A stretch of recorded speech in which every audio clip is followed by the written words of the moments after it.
eu pensei em trazer para vocês algo que nos ajudasse nessa abordagem do Reino de Deus, principalmente a partir da história da teologia. Eu espero simplificar bastante a abordagem. Eu quero trazer mais elementos que eu mesmo aprendi para a minha vida de fé, a partir da história da teologia e das pesquisas que eu fiz. Então, Reino de Deus na história. Muitas vezes o que a gente percebe, e eu percebi há 46 anos atrás, quando aceitei Jesus na minha vida, é que as pessoas entendem Reino de Deus como sinônimo de igreja, né? Reino de Deus igual à igreja.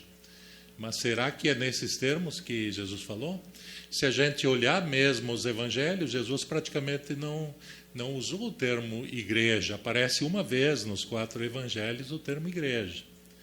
Isso é uma formulação absorvida depois pelo cristianismo na história. Então, quando nós limitamos o reino de Deus à igreja, nós estamos limitando também os enfoques que o próprio Jesus trouxe. Mateus, principalmente, desenvolve essa dimensão das parábolas do reino, o que é o reino, como o reino funciona. E, no entanto, quando iniciei na vida de fé, passei ou não? Passei 2? É que aqui não passou, né? E passei bastante. Então, historicamente, o que acontece é que nós limitamos, às vezes, esse enfoque de reino ao conceito de igreja. O reino é aquilo que acontece na igreja. Eu conheci o reino quando eu ingressei na igreja, quando aceitei Jesus, e a gente para nisso. No entanto, o que se percebe, principalmente, é que essa visão de reino, que hoje é normal para muita gente, ela traz uma marca escatológica consigo. Então, reino é a igreja, reino é aquilo que se limita também à eternidade. Mas será que é nesse sentido que Jesus falou de reino? Será que é a esse sentido que Jesus limitou a sua abordagem também de missão da própria igreja? O evangelho do reino certamente é muito mais do que isso. O evangelho do reino é muito mais do que aquilo ao que nós o limitamos. E também é muito mais do que limitar isto à dimensão da salvação da alma.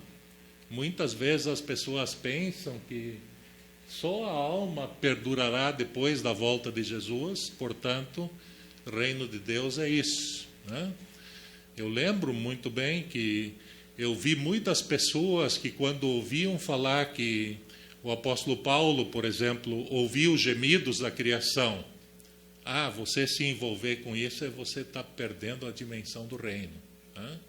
Porque escatologia é uma questão, a escatologia e a questão da preocupação ecológica é uma dimensão relacionada a um movimento chamado Nova Era.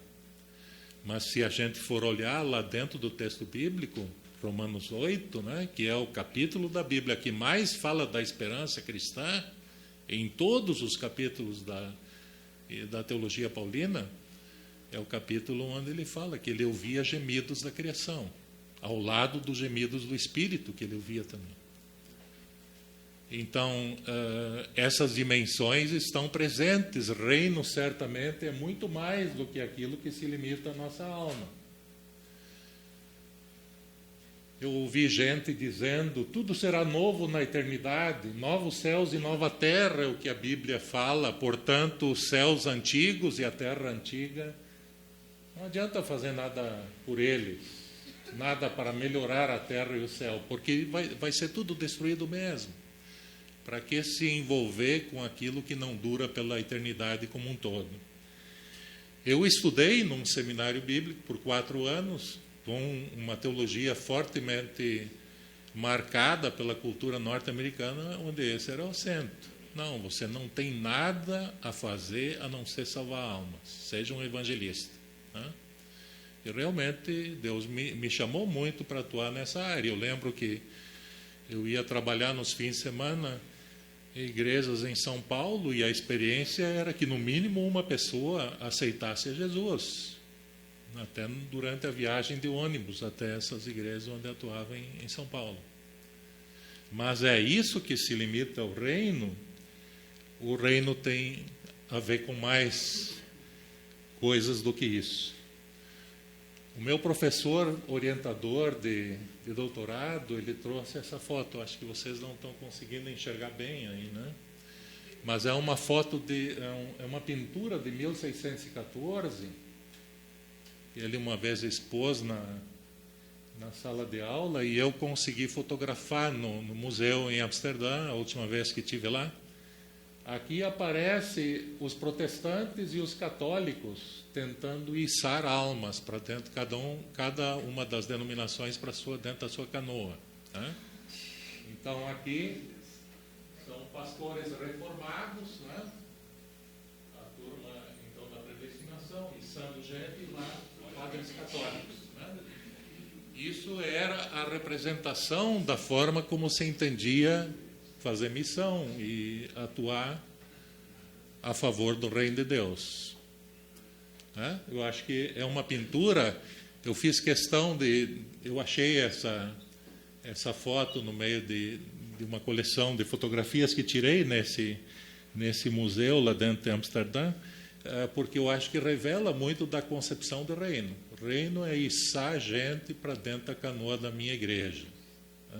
Pode ser igreja local ou denominacional. Mas é a isso que se limita o reino. Muitas teologias só entendem essa como a sua tarefa missionária, sua concepção de reino. Então, encher a canoa de novos convertidos. E daí se dorme em paz. Nós estamos fazendo aquilo para o que somos chamados no reino de Deus. Pouquíssimos enfatizam o preço do discipulado. Né? Inclusive, tem um teólogo que morreu por causa do testemunho evangélico que deu. Né? Ele foi enforcado pelos nazistas, poucos dias antes do fim da Segunda Guerra Mundial. Ele fala lá de a igreja oferecer graça barata. Uma graça que não significa ser discípulo, pagar o preço de ser seguidor de Jesus. Essa é uma limitação na concepção do reino que se tem de uma forma muito usual, também nos dias de hoje. Um evangelho sem preço. Jesus pagou tudo, eu não tenho nada a ver com isso. Eu não tenho nada a pagar em termos de ser discípulo, em abrir mão de determinados elementos. E aí se joga tudo fora, né? A dignidade do ser humano, as necessidades terapêuticas e sociais. Simplesmente se desconsidera. Nosso papel é ganhar almas, nosso papel é encher os nossos templos. E não importa se tem gente ali tentando se suicidar entre os membros da igreja. E olha, gente, isso é mais frequente do que a gente imagina. Eu, ainda como estudante de teologia, eu fui estagiar por 7 meses numa cidade no Rio Grande do Sul, e uma experiência que eu tive é de como alguém ainda não formado em teologia ter de aconselhar suicidas. Não sei se você está preparado para isso. Aí no pós tem gente pesquisando sobre isso. Mas essa é uma realidade cada vez mais frequente também no ministério. Suicidas, pessoas com necessidades de outro tipo de terapia, e a igreja não tem nada a ver com isso. O reino de Deus não tem a ver nada com a questão da recuperação da dignidade humana. Nós vivemos num país que é o país que mais propaga o uso de agrotóxicos no mundo. Não sei se vocês têm acompanhado as decisões implantadas nesse ano ainda.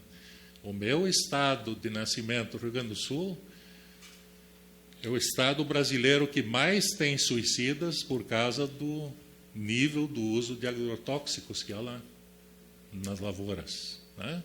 Também aí os agrotóxicos influenciam. E a igreja não tem nada a ver com isso? Com aquilo que está nos alimentando, com aquilo que está também sendo feito à nossa volta.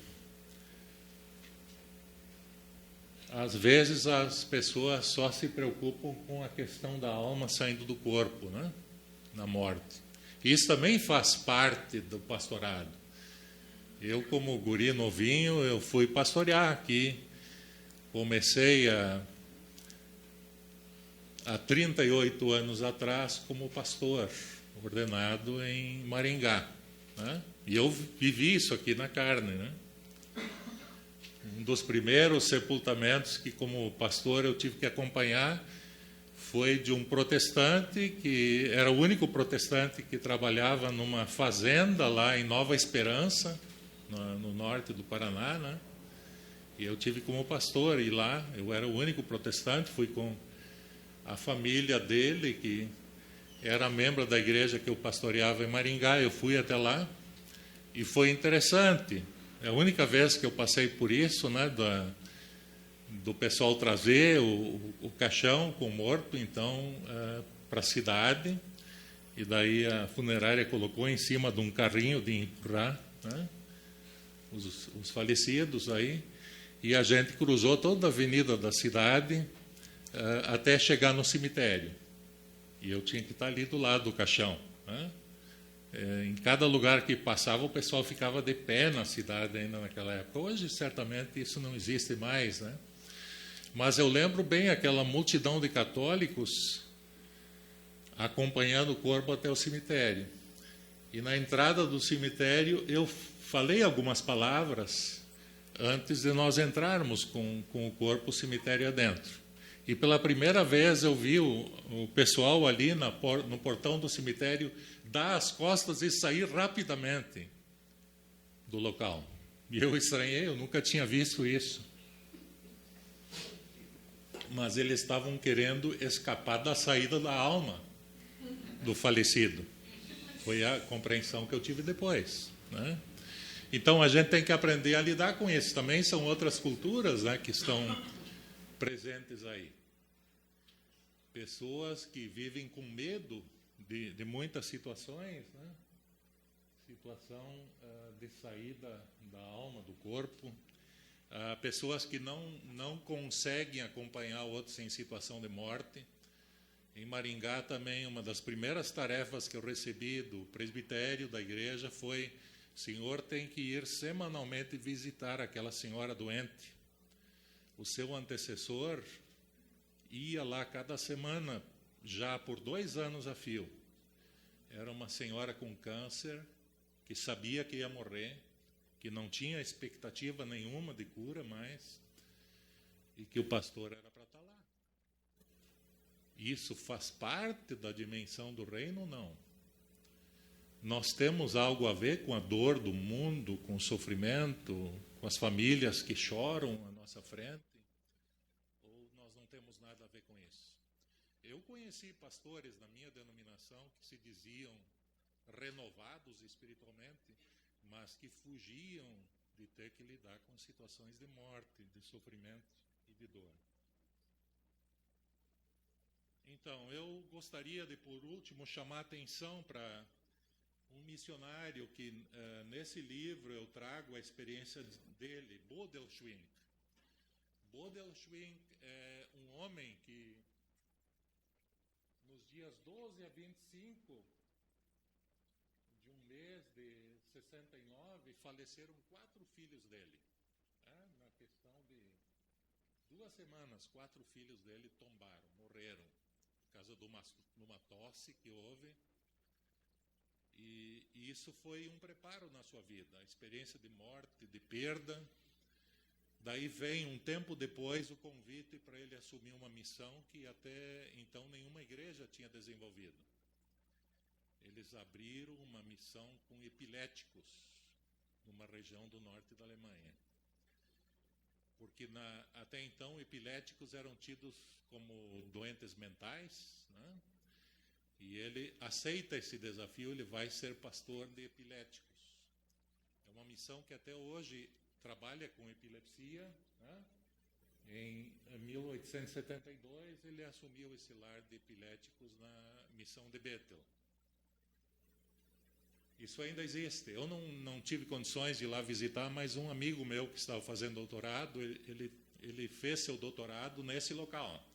Ele disse, olha, é uma cidade inteira de epiléticos e pessoas com problemas de excepcionalidade. A cidade inteira tem escolas profissionalizantes para todos. O ônibus é dirigido por gente que tem algum tipo de limitação desse tipo. E hoje esse local é o ponto de referência mundial de pesquisa de epilepsia no mundo todo. Não sei se vocês já ouviram falar. Se vocês lançarem lá no Google, vai aparecer. Tá? Então, ele se tornou amigo dos pobres, dos doentes, dos epiléticos, dos fracos, dos doentes mentais. E ele passou a crer que a fé infantil daquelas pessoas podia muitas vezes enxergar muito mais longe do que a mais elevada intelectualidade que ele conhecia. Nesse local há um curso de teologia, a mestrado, a doutorado em teologia, mas ao lado há esse trabalho, né? E ele passou a agir na evangelização e também na política. Esse homem foi eleito, né? Bodelschwingh foi eleito como deputado na Alemanha, e ele deu a sua vida para defender o direito desse pessoal. E olhem o que ele escreveu sobre o que permanece para o reino de Deus. Para mim isso foi uma colocação chocante, porque eu tinha aprendido que só a alma permanece, só a salvação permanece. E agora líderes do reavivamento espiritual no século XIX geram movimentos em que a missão visava a transformação total do ser humano. Com Bodelschwingh, iniciador dessa missão em Bethel, eu aprendi que na volta de Cristo, tudo aquilo que foi feito de acordo com a vontade de Deus não será destruído. Eu tinha aprendido antes, né, num local onde estudei teologia, que só o que fosse salvo pela evangelização, né, só isso permaneceria para o reino. Mas lendo Bodelschwingh, que isso está nesse artigo com mais detalhes, né, ele diz, não, para o reino de Deus permanece tudo aquilo que é feito dentro da vontade de Deus. Isso não é muito mais do que evangelização? Os atos de amor, as experiências de lutar junto com irmãos e irmãs na fé, nas mais difíceis situações, nas perdas, etc., tudo isso faz parte da dimensão do reino, pessoal. Isso, para mim, desde então, é uma escatologia coerente. Então, Frederico von Bodelschwingh disse, somente quem valoriza e age para o melhoramento desse mundo saberá valorizar e agir com vistas ao mundo vindouro. Essa dimensão tem me atraído em termos de concepção de reino. Reino é muito mais do que as limitações que a gente coloca diante dele, né? E olha, pessoal, Deus é criativo nesse processo, quando nós somos abertos para nos deixarmos guiar por Ele nessa perspectiva do reino. A perspectiva de servirmos, de atuarmos e de nos colocarmos dentro da vontade de Deus. O que você tem buscado? Quais são suas prioridades de vida como aluno aqui da Faculdade Betânia? O que nós temos construído com relação ao reino de Deus? E quais são os valores do reino de Deus que têm, de fato, marcado nossa existência? Às vezes nós limitamos tremendamente isto. E nós enxergamos só aquilo da fala de Jesus que nos interessa. Buscai em primeiro lugar o seu reino, e todas as demais coisas vos serão acrescentadas. Tem muita gente que gostaria que o versículo fosse assim. Mas não é isso que está lá. Buscai, em primeiro lugar, o seu reino e a sua justiça. O que eu menos tenho ouvido falar nesses 46 anos de vida cristã é sobre a justiça do reino de Deus. E sobre isso Jesus falou e muito. Não é só para buscar o reino. Isso qualquer egoísta espiritual faz. Buscar a justiça do reino tem o mesmo peso na fala de Jesus. Então eu queria dar essa cutucada em vocês para que nós refletíssemos sobre isso. Onde os alunos da Faculdade Betânia e também os professores têm buscado a justiça do reino? A resposta está com todos nós. Obrigado.